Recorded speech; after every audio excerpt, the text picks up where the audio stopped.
अंधों की सूची। एक बार बादशाह अकबर ने बीरबल को राज्य के अंधों की सूची लाने का आदेश दिया।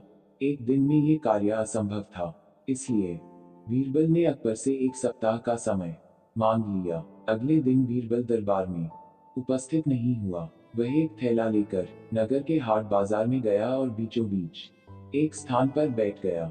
फिर उसने अपने थैले से जूता निकला और उसे सिलने लगा। आते जाते लोगों ने जब बीरबल को जूता सिलते हुए देखा तो हैरत में पड़ गए। बादशाह अकबर के सलाहकार और राज्य के सबसे बड़े विद्वान व्यक्ति के बीच बाजार बैठकर जूते सिलने की बात किसी के गले नहीं उतर रही थी। कई लोगों से रहा नहीं गया और वे बीरबल से पूछ ही बैठे, महाशय, ये आप क्या कर रहे हैं? इस सवाल का जवाब देने के बजाय बीरबल ने अपने थैले में से एक कागज निकाला और उसमें कुछ लिखने लगा। इसी तरह दिन गुजरते रहे और बीरबल का बीच बाजार बैठकर जूते सिलने का सिलसिला जारी रहा। ये आप क्या कर रहे हैं? जब भी ये सवाल पूछा जाता वह कागज पर कुछ लिखने लगता। धीरे धीरे पूरे नगर में ये बात फैल गई कि बीरबल पागल हो गया है। एक दिन बादशाह अकबर का काफिला उसी बाजार से निकला। जूते सिलते हुए बीरबल पर जब अकबर की दृष्टि पड़ी तो वे बीरबल के पास पहुंचे और सवाल किया, बीरबल, ये क्या कर रहे हो? बीरबल अकबर के सवाल का जवाब देने के बजाय कागज पर कुछ लिखने लगा। ये देख अकबर नाराज हो गए और अपने सैनिकों से बोले, बीरबल को पकड़कर दरबार ले चलो। दरबार में सैनिकों ने बीरबल को अकबर के सामने पेश किया। अकबर बीरबल से बोले, पूरे नगर में ये बात फैली हुई है कि तुम पागल हो गए हो। आज तो हमने भी देख लिया क्या हो गया है तुम्हें।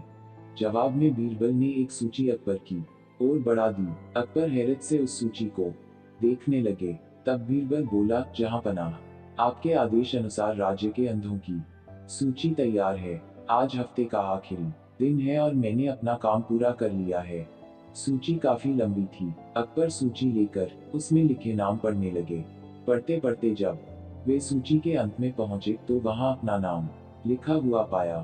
फिर क्या वे बौखला गए। बीरबल, तुम्हारी जरूरत कैसे हुई हमारा नाम इस सूची में डालने की? अकबर बीरबल पर बिफरने लगे। गुस्सा शांत करें हुजूर, मैं सब बता रहा हूँ, कहकर बीरबल बताने लगा, बादशाह सलामत। पिछले एक सप्ताह से मैं रोज बीच बाजार जाकर जूते सिल रहा था। मेरे क्रियाकलाप हर आते जाते व्यक्ति को नजर आ रहे थे। तिस पर भी वे आकर मुझसे पूछते कि मैं क्या कर रहा हूँ और मैं उनका नाम अंधों की सूची में डाल देता। सब आंखें होते हुए भी अंधे थे। हुजूर, गुस्ताखी माफ हुजूर, ये सवाल आपने भी किया था, इसलिए आपका नाम भी इस सूची में है। अब अकबर क्या कहते? वे निरुत्तर हो गए।